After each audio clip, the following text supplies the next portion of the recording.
তুমি কবর জল করো ওগো মোর প্রিয় নবী। আলহামদুলিল্লাহি রাব্বিল আলামিন ওয়াসসালাতু ওয়াসসালামু আলা সাইয়্যিদিল মুরসালিন আম্মা বা'দ ফাআউযু বিল্লাহি মিনাশ শাইতানির রাজীম বিসমিল্লাহির রহমানির রহিম। আসসালাতু ওয়াসসালামু আলাইকা ইয়া রাসূলাল্লাহ ওয়া আলা আলিকা ওয়া আসহাবিকা ইয়া হাবিবাল্লাহ। আসসালাতু ওয়াসসালামু আলাইকা ইয়া নবিয়াল্লাহ ওয়া আলা আলিকা ওয়া আসহাবিকা ইয়া নূরাল্লাহ। প্রিয় ইসলামী ভাইরা, মাদানী চ্যানেলের দর্শক শ্রোতা, আরও একবার স্বাগত জানাচ্ছি আপনাদেরকে মাদানী চ্যানেলের ধারাবাহিক অনুষ্ঠান কবরবাসীর ঘটনাবলী অনুষ্ঠানে। আল্লাহর প্যারা নবী রসুল আরবি রাহমাতুল্লিল আলামিন হুজুরে পাক সাল্লাল্লাহু তাআলা আলাইহি ওয়াসাল্লামের উপর দুরূদ শরীফ পাঠ করার অসংখ্য ফজিলত রয়েছে।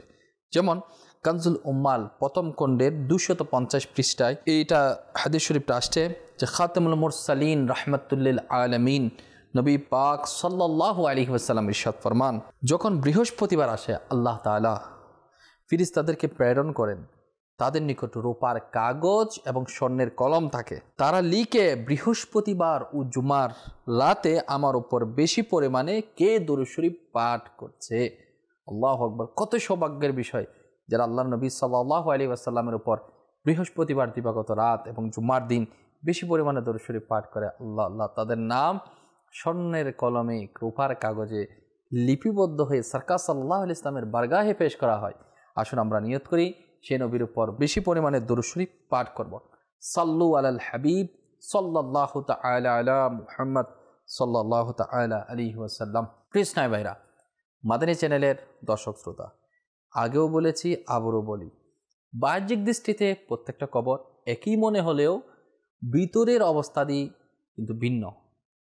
নেককার, পরেশগার, মুত্তাকি, নামাজি, মুত্তাকি, আশিক রসুল, পরেশগার ব্যক্তির জন্য কবর মনোমুগ্ধকর বাগানে পরিণত হয়ে যায়। আর যারা গুনেগার, ফাসিক, বেনামাজি, যারা দুনিয়াতে অশ্লীলতার মধ্যে লিপ্ত ছিল, যারা মন্দ গুনাহ আর গুনাহ নিয়ে কবরের মধ্যে প্রবেশ করে, জানি না তাদের হালত কি, অনেকের জন্য হয়ে যায় সেটা জাহান্নামের একটি গর্ত। আল্লাহ পাক আমাদের সবাইকে হিফাজত করুক। আল্লাহ পাক আমাদেরকে দয়ার উপর দয়া আমাদেরকে নসিব করুক। প্রিয় ইসলামী ভাইরা, মাদানী চ্যানেলের দর্শক শ্রোতা, বলার বিষয় ছিল কবরের অবস্থাদি অনেক ভয়াবহ হয়ে থাকে। সে সম্পর্কিত ঘটনা আমরা শ্রবণ করি যাতে আমরা শিক্ষা হাসিল করতে পারি। তো আজকে আমরা ইনশাআল্লাহ তাআলা যারা বেনামাজি রয়েছে তাদের জন্য কবরের মধ্যে কী ধরনের শাস্তি রয়েছে, বেনামাজি ব্যক্তিরা কীরকম শাস্তি পেতে পারে কবরের মধ্যে, সে সম্পর্কিত ঘটনা ইনশাআল্লাহ আপনাদেরকে বলার চেষ্টা করব, যাতে করে আমরা নামাজের ক্ষেত্রে সতর্কতা অবলম্বন করি, নিজের পরিবারকে সতর্ক করি এবং নিজের যারা আপনজন রয়েছে তাদেরকে আমরা নামাজের দিকে আহ্বান করতে পারি। আল্লাহ পাক আমাদেরকে সে তৌফিক নসিব করুন। প্রিয় ইসলামী ভাইরা, মাদানী চ্যানেলের দর্শক শ্রোতা, হযরতে সাইয়্যিদানা হাসান বসরি রাহমাতুল্লাহ আলাইহি এর পবিত্র হাতে এমন এক কাফন চোর তওবা করেছিল যে অনেক কবর খনন করেছিল, কবর খনন করে কাফন চুরি করত। এমন একজন লোক যে হাসান বসরি রাহমাতুল্লাহ আলাইহি যখন জিজ্ঞেস করলো, তো 3টা ঘটনা সে প্রকাশ করে দিল যেটা সে অবলোকন করেছে ওই কাফন চোর। যেমন একবার সে বলছে ওই কাফন চোর যখন কাফন চুরি করার উদ্দেশ্যে আমি কবর খনন করলাম, তখন একজন কালো মৃত জিহ্বা বের করে দাঁড়িয়ে গেল। তার চতুর্দিকে আগুনের লেলিহান ছিল। ফিরিস্তাগণ তার গলায় শিকল বেঁধে দাঁড়িয়ে রইল। ওই লোকটি আমাকে দেখে বলল, ভাই আমি খুব পিপাসার্ত, আমাকে একটু পানি পান করতে দাও ভাই। ফিরিস্তারা আমাকে বললেন, খবরদার বেনামাজিকে পানি দিও না। অতঃপর আমি সাহস করে ওই মৃতকে বললাম, তুমি কে ছিলে, তোমার অপরাধটা কি? সে বলল, মুসলমান ছিলাম, কিন্তু আফসোস, শত কোটি আফসোস, আমি আল্লাহ তাআলার বহু নির্দেশ অমান্য করেছি। আমার মতো বহু লোক শাস্তির মধ্যে, গ্রেফতারের মধ্যে রয়েছে। আল্লাহ পাক আমাদেরকে হেফাজত করুক। প্রিয় ইসলামী ভাইরা, মাদানী চ্যানেলের দর্শক শ্রোতা, আমাদেরকে মনে রাখতে হবে, বেনামাজি কবরের মধ্যে শাস্তি পাচ্ছে। উপর থেকে কেউ দেখে ফেলেছে, অবলোকন করেছে, পিপাসার্থকে পানি দেওয়ার ক্ষেত্রে মানা করতেছে ফিরিস্তা। আল্লাহ পাক আমাদেরকে হেফাজত করুক, যাতে আমরাও নামাজের ব্যাপারে সতর্কতা অবলম্বন করতে পারি।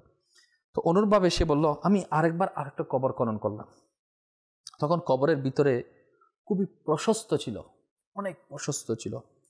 একটা মনোমুগ্ধকর বাগান দেখলাম, তাতে নহরগুলো প্রবাহিত হচ্ছে। একটি সুন্দর ও সুদর্শন যুবক ওই বাগানে মজা লুটছে। আমি ওই যুবককে বললাম, তুমি কোন আমলের বিনিময়ে এই পুরস্কার পেয়েছ? সে বলল, আমি একজন মুবাল্লিগকে বলতে শুনেছিলাম, যে ব্যক্তি আশুরার দিন 6 রাকাত নফল নামাজ পড়বে আল্লাহ পাক তাকে মাগফিরাত দান করবেন।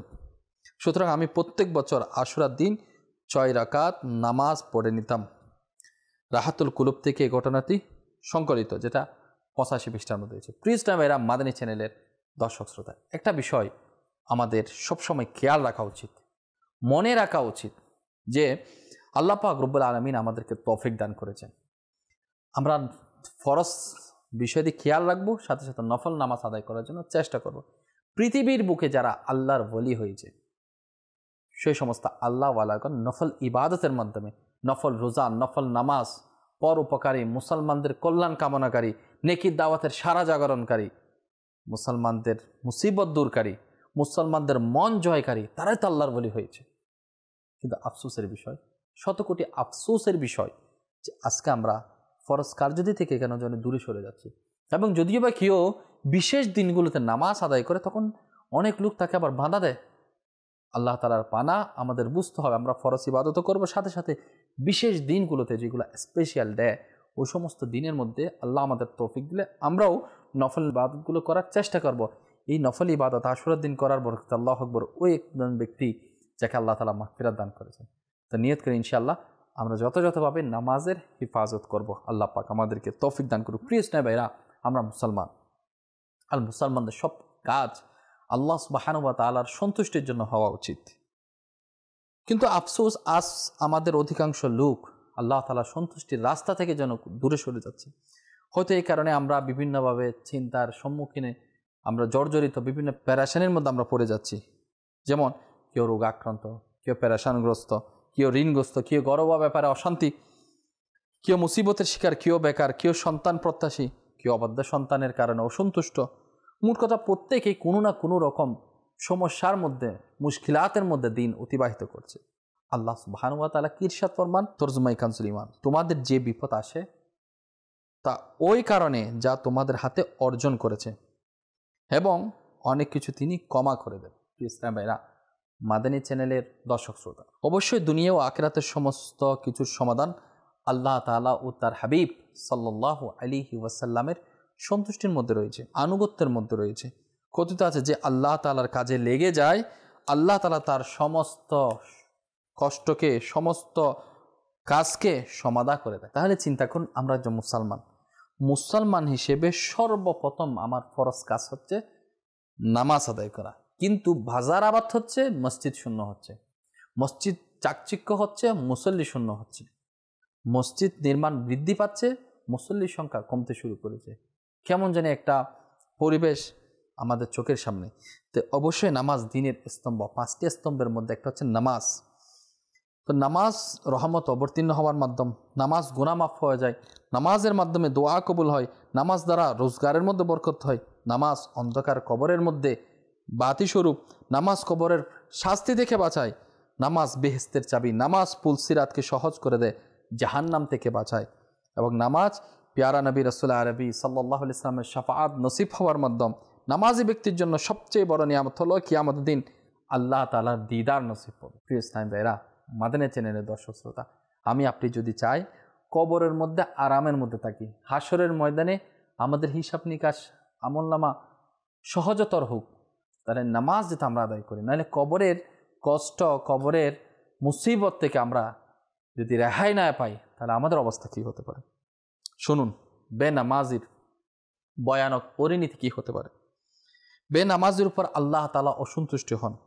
যে জেনে শুনে এক ওয়াক্ত নামাজ ছেড়ে দিবে, তার নাম জাহান্নামের দরজার মধ্যে লিখে দেওয়া হয়।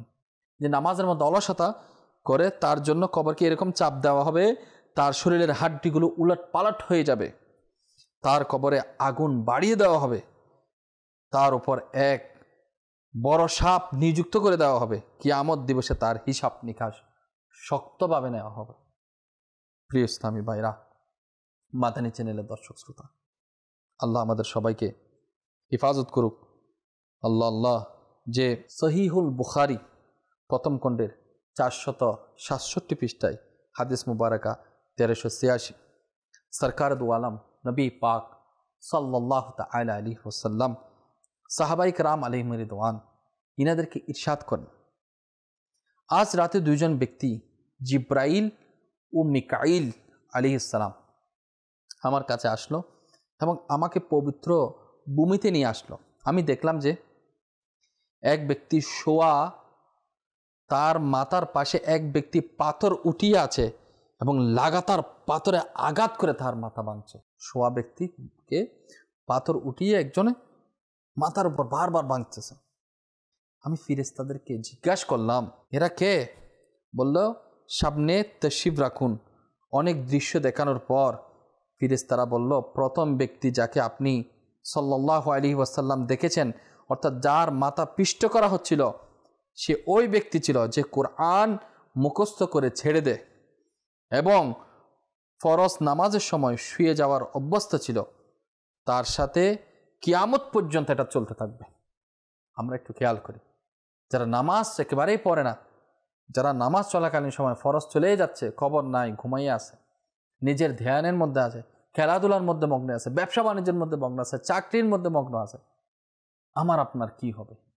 আসুন আমরা তওবা করি, নামাজের জন্য প্রস্তুতি নিই, যাতে কবরে পৃষ্ঠ হওয়া আগে আমরা যাতে সতর্কতা অবলম্বন করি। আল্লাহ আমাদের মাথাকে হেফাজত, একটু গরম বরদাস্ত করতে পারি না, এত বড় মাথার মধ্যে যখন পাথর পৃষ্ঠ করা হবে তখন আমাদের হালত কী হবে? কিয়ামত পর্যন্ত চলতে থাকবে। আল্লাহ আমাকে আপনাকে এই ধরনের আফত থেকে আল্লাহ পাক আমাদেরকে হেফাজত করুক। কোনো এক ব্যক্তির বোন মারা গেল, এক ভাইয়ের বোন মারা গেল, তাকে দাফন করে দেওয়া আসলো। স্মরণ হলো টাকার তলে ওখানে পড়ে গিয়েছে, সুতরাং সে তার বোনের কবরে আসলো, তলিটু উঠে নেওয়ার জন্য কবর খনন করলো।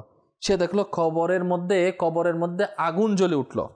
সে তৎক্ষণাৎভাবে কবরে মাটি ঢেলে দিল আর দুঃখিত মনে কাঁদতে কাঁদতে মায়ের নিকট আসলো আর বলল, শ্রদ্ধি আম্মা জান, আমার বোনের কর্মটা কেমন ছিল? তিনি বললেন, পুত্র কেন জিজ্ঞেস করছো? বলল, আমার বোনের কবরে তো আগুন জ্বলতে দেখেছি। মা শুনে কান্না করতে রইলেন আর বললেন, আফসোস, তোমার বোন নামাজ অলসতা করত, নামাজ সময় অতিবাহিত করে আদায় করত, অর্থাৎ নামাজ কাজা করে পড়ত। আল্লাহ পাক আমাদেরকে হেফাজত করুক, নামাজের যাতে যথাযথভাবে আমরা মূল্যায়ন করি। নামাজ বেহেশতের চাবি। আল্লাহ পাক আমাদেরকে বেহেশত সবাইকে নসিব করুন। বেহেশত নসিব হলো, যদি চাবি না থাকে, প্রবেশ পথে তো দরজা থাকতে হবে, তালা লাগানো থাকে, যদি আমি চাবি দিয়ে খুলতে না পারি, তাহলে আমি রাজপ্রাসাদে কীভাবে প্রবেশ করব? ইজিভাবে আমরা চিন্তা করি। প্রিয় ইসলামী ভাইরা, মাদানী চ্যানেলের দর্শক শ্রোতা, যখন নামাজ কাজার করার শাস্তি এরকম, তাহলে যারা একেবারে নামাজ না পড়ে তাদের কীরকম ভয় ভীতি হওয়া তাদের উচিত। যে জেনে বুঝে নামাজ কাজা করবে, সে আল্লাহ তাআলার হককে ধ্বংস করে দিল। আল্লাহ আল্লাহ, জাহান্নামে ওয়াইল নামক এক ভয়ানক উপত্যকা রয়েছে, যার কঠোরতা দেখে খুদ জাহান্নাম পর্যন্ত আশ্রয় প্রার্থনা করে। জাহান্নামের মধ্যে গাইউন নামক উপত্যকা রয়েছে, সেটার গভীরতা সবচাইতে বেশি। তাতে এক ভয়ানক কূপ রয়েছে যার নাম হাব হাব। যখন জাহান্নামের আগুন নিভে যাওয়ার উপক্রম হয়, তখন আল্লাহ তাআলা ওই কূপটি খুলে দেন, তা থেকে নিয়ম মোতাবেক আগুন জ্বলতে আরম্ভ করে দেয়। ওই ভয়ানক কূপটি বেনামাজি, বেবিচারী, মদ্যপায়ী, সুদখোর ও মাতা পিতাকে কষ্টদানকারী এদের জন্য অবধারণ করা হয়েছে, যেটা বাহারে শরীয়তের 3য় অংশে 2 পৃষ্ঠার মধ্যে রয়েছে। আল্লাহ আল্লাহ, আল্লাহ পাক আমার আপনার কবরকে জান্নাতের বাগান বানাক। বেবিচার থেকে, মদ্যপাই থেকে, সুদখোর থেকে, মা বাবাকে কষ্ট দেওয়া থেকে, বেনামাজের মতো আফত থেকে আল্লাহ পাক আমাদেরকে হেফাজত করুক। আমরা নামাজে হয়ে যাই। নিজে নামাজি হব, নিজের স্ত্রীকে নামাজি বানাবো, নিজের সন্তানকে নামাজি বানাবো, নিজের পরিবারের সকল সদস্যকে আমরা নামাজের প্রতি তাগিদ দেব, নামাজের জন্য উৎসাহ প্রদান করব, যাতে এমন না হয় আজকে আমাদের সমাজের মধ্যে নামাজ অলসতা করা হচ্ছে, নামাজকে গুরুত্ব দেওয়া হচ্ছে না, একেবারে পড়ব, এরকম যাতে করা না হয়। কথিত আছে কিয়ামতের দিন এক ব্যক্তিকে আল্লাহ তাআলার মহান দরবারে দণ্ডায়মান করা হবে। আল্লাহ তাআলা তাকে জাহান্নামে যাবার নির্দেশ দিবেন, আরজ করবে, হে আল্লাহ, আমাকে কি কারণে জাহান্নামে প্রেরণ করছে? এরশাদ হবে, নামাজগুলোকে সেগুলো নির্ধারিত সময় অতিবাহিত করে পড়া ও নামে মিথ্যা শপথ করার কারণে, যেটা মুকাশাফাতুল কুলুবের 189 পৃষ্ঠার মধ্যে রয়েছে। তো নির্ধারিত সময় অতিবাহিত করে পড়া মানে কাজা করে পড়া। কথিত রয়েছে জাহান্নামের একটা উপত্যকা রয়েছে যার নাম হচ্ছে লামলাম। তাতে উটের গর্দানের মতো মোটা মোটা সাপ রয়েছে, প্রত্যেক সাপের দৈর্ঘ্য 1 মাসের দূরত্বের সমান। যখন ওই সাপ বেনামাজিকে দংশন করবে তখন তার বিষ তার শরীরে 70 বছর পর্যন্ত ঢেউ খেলতে থাকবে। জাহান্নামের আরেকটি উপত্যকা রয়েছে যার নাম জুব্বুল হুজন। তাতে কালো কচ্ছরের মতো বিচ্ছু রয়েছে, প্রতিটি বিচ্ছুর 70টি করে শুল রয়েছে। এই বিচ্ছু যখন বেনামাজিকে দংশন করবে তখন সেটার বিষ তার সারা দেহে ছড়িয়ে পড়বে, আর এই বিষের তাপ 1 বছর যাবৎ বলবৎ থাকবে। অতঃপর তার হাড়গুলো থেকে গোশত ঝরতে থাকবে, তার গোপনাঙ্গ থেকে পুঁজ ঝরতে থাকবে, সমস্ত জাহান্নামী তার অভিশপ্ত করতে থাকবে। আল্লাহ পাক আমাদের সবাইকে হেফাজত করুক, যাতে এই ধরনের দৃশ্য যাতে দেখতে না হয়, এই ধরনের দৃশ্য যাতে আমাদের আত্মীয় স্বজন, আমাদের পাড়া প্রতিবেশী সবাই যাতে আল্লাহ পাক সমস্ত মুসলমানদেরকে, সমস্ত আশিকানে রসুলকে যাতে হেফাজত করে। তো প্রিয় ইসলামী ভাইরা, আমার সামনে যদি আগুন লাগে, সেই যেই ধর্মের হোক না কেন, আমরা আগে গিয়ে আগুন নিবানোর জন্য চেষ্টা করি। অনাহারী ব্যক্তিকে আহার দেওয়ার জন্য আমরা দাঁড়িয়ে যাই যে তোমাকে আহার প্রদান করা হচ্ছে। একটু আমরা খেয়াল করে চিন্তা ভাবনা করি যে আমার ভাই, আমার পরিবার পরিজন, তাদেরকে জাহান্নামের আগুন থেকে কে বাঁচাবে? এই যে ভয়ানক দৃশ্যগুলো আজকে আমরা শুনতে পাচ্ছি, এগুলো আসলে আমরা যদি একটু খেয়াল করি, অনেক ভয়ভীতিকর দৃশ্য, যেগুলো শুনতে ভয় লাগে আমাদের। তাহলে আমরা কিভাবে বরদাস্ত করবো? আমাদের বরদাস্ত করার ক্ষমতা যারা পরিমাণও নেই। তো আজকে থেকে তওবা করি, আমরা নামাজ কাজা করব না, বেনামাজের সংস্পর্শ থেকে আমরা বেঁচে থাকবো। প্রিয় ইসলামী ভাইরা, মাদানী চ্যানেলের দর্শক, অনেকে নামাজ পড়ে কিন্তু বেনামাজের সংস্পর্শে যায়। তা আলা হযরত ইমাম আহলে সুন্নাত ইমাম আহমদ রাজা খান রাহমাতুল্লাহ আলাইহি নামাজ ছেড়ে দেওয়ার শাস্তি এবং বেনামাজি সংস্পর্শে বসার নিষেধাজ্ঞা আরোপ করে ফতোয়া রাজভিয়া শরীফের 9ম খণ্ডের 158 এবং 159 পৃষ্ঠার মধ্যে বলেন যে ইচ্ছাকৃতভাবে এক ওয়াক্ত নামাজ ছেড়েছে 1000 বছর জাহান্নামে থাকার উপযুক্ত হলো, যতক্ষণ পর্যন্ত তওবা করবে না, এটার কাজা করবে না। মুসলমানগণ যদি তার জীবনের ওই বেনামাজিকে সম্পূর্ণ ত্যাগ করে, সাথে কথা না বলে, তার পাশে না বসে, তখন অবশ্যই সে বেনামাজি, সেটাকে বয়কটের উপযোগী। বেনামাজি হলো জালিম। সেজন্য তার সংস্পর্শ থেকে বাঁচার তাগিদ বৃদ্ধি করে সৈয়দি আলা হযরত রাহমাতুল্লাহ আলাইহি কুরআনুল কারীমের ওই আয়াতখানা অতঃপর লিখেন। সেটা হচ্ছে কি, 8 পারার সূরা আনআমের 68 নং আয়াতের মধ্যে আল্লাহ সুবহানাহু ওয়া তাআলা ইরশাদ ফরমান, আর যা কিছু তোমাকে শয়তান বুলিয়ে দিবে, স্মরণে আসার পর জালিমদের পাশে বসো না। আমরা জালিমদের পাশে বসবো না। প্রিয় ইসলামী ভাইরা, মাদানী চ্যানেলের দর্শক শ্রোতা, নিয়ত করি আমরা নামাজ কাজা করব না, নামাজে অলসতা প্রদান করব না, নিজে নামাজি হব, নিজের পরিবার পরিজনকে নামাজি বানাবো, নিজের বাচ্চা কাচ্চাকে আমরা নামাজি বানাবো ইনশাআল্লাহ তাআলা। যাদের নামাজ কাজা হয়ে গিয়েছে, অনেক দিন যাবত কাজা, তারা কি করবে? দেখেন, লাস্ট কথা বলে আমি আমার মাদানী ফুল শেষ করছি, যে আল্লাহ তাআলার নাফরমানি করলে, দোয়া করলে আল্লাহ দোয়া কবুল করে, আল্লাহ চাইলে ক্ষমা করে দিবে, তওবাকারীর তওবা আল্লাহ কবুল করে। কিন্তু যার জিম্মায় নামাজ রয়ে গিয়েছে, সে অবস্থা যে তার ইন্তেকাল হয়ে যায়, সেজন্য আমাদের খেয়াল করতে হবে কয় ওয়াক্ত নামাজ আমাদের কাজা হয়েছে। যদি কেউ সারা জিন্দগি নামাজ না পড়ে, সেটা একটা হিসাব বের করতে হবে, বের করে সেটার উমরি কাজ আদায় করতে হবে। কয় ওয়াক্ত ফজরের নামাজ রয়েছে, কয় ওয়াক্ত জোহরের নামাজ রয়েছে। তাহলে ফজর, জোহর, আসর, মাগরিব, ঈশা এবং বিতির, এই ফরজগুলো, সকালে ফজরের 2 রাকাত জোহরের 4 রাকাত ফরজ, আসরের 4 রাকাত ফরজ, মাগরিবের 3 রাকাত, ইশার 4 রাকাত ফরজ এবং বিতিরের 3 রাকাত, এগুলো যাতে আমরা উমরি কাজা আদায় করে দেওয়া হয়। উমরি কাজা কীরকম? যদি খেয়াল করলাম যে আমি ফজরের যত রয়েছে সবগুলো ফরজ নামাজ আমি আদায় করব, তাহলে এইভাবে নিয়ত করবে যে আমি প্রথম কাজাকৃত ফজরের নামাজটা আদায় করছি, আল্লাহু আকবার, এভাবে নিয়ত করে সে নামাজগুলো আদায় করতে থাকবে। এভাবে জোহর, আসর, মাগরিব, ইশা একটু যদি আমরা খেয়াল করি, আমরা যদি একটা ধারাবাহিকভাবে যদি আমরা আদায় করতে থাকি, ইনশাআল্লাহ তাআলা একসময় আমাদের নামাজগুলো আদায় হয়ে যাবে। কিন্তু হ্যাঁ, এরকম আদায় করতে করতে যদি কারো মৃত্যু চলে আসে, যে সে শেষ করতে পারে না, সে পাক্কা ইরাদা করলো আমি আমার কাজা সব সমাপ্ত করব, সে আরম্ভ করলো কিন্তু ইন্তেকাল হয়ে গেল, তখন কি হবে? সূরা নিসা 5 পারার 100 নং আয়াত আল্লাহ তাআলা ফরমান, তরজমায়ে কানজুল মান, যে ব্যক্তি আপন ঘর থেকে বের হয়েছে যায় আল্লাহ ও তার রাসূলের প্রতি হিজরতকারী হয়ে, অতঃপর তাকে মৃত্যু পেয়ে বসেছে, তার পুরস্কার আল্লাহর জিম্মায় এসে গেছে। হ্যাঁ, কারো কিসমতের মধ্যে যদি না থাকে তখন কি আর করা, কিন্তু সে আল্লাহ তাআলার পক্ষ থেকে মাফ পেয়ে যাবে, কিন্তু পূর্ণ ইরাদা করে তাকে কার্যক্রম শুরু করতে হবে। হ্যাঁ, সূর্যোদয়ের সময়, সূর্যোদয় থেকে 20 মিনিট পরে, সূর্য একেবারে দাওরাইয়া খুবরার সময়, অর্থাৎ যখন একেবারে সূর্য মিডিল অবস্থা থাকে, মাথার উপর থাকে, সে সময়কালীন এবং আপনার সূর্য অস্তমিতে যাওয়ার 20 মিনিট আগে যে মাকরু ওয়াক্ত রয়েছে, সে সময় কিন্তু কাজা নামাজ পড়া যাবে না।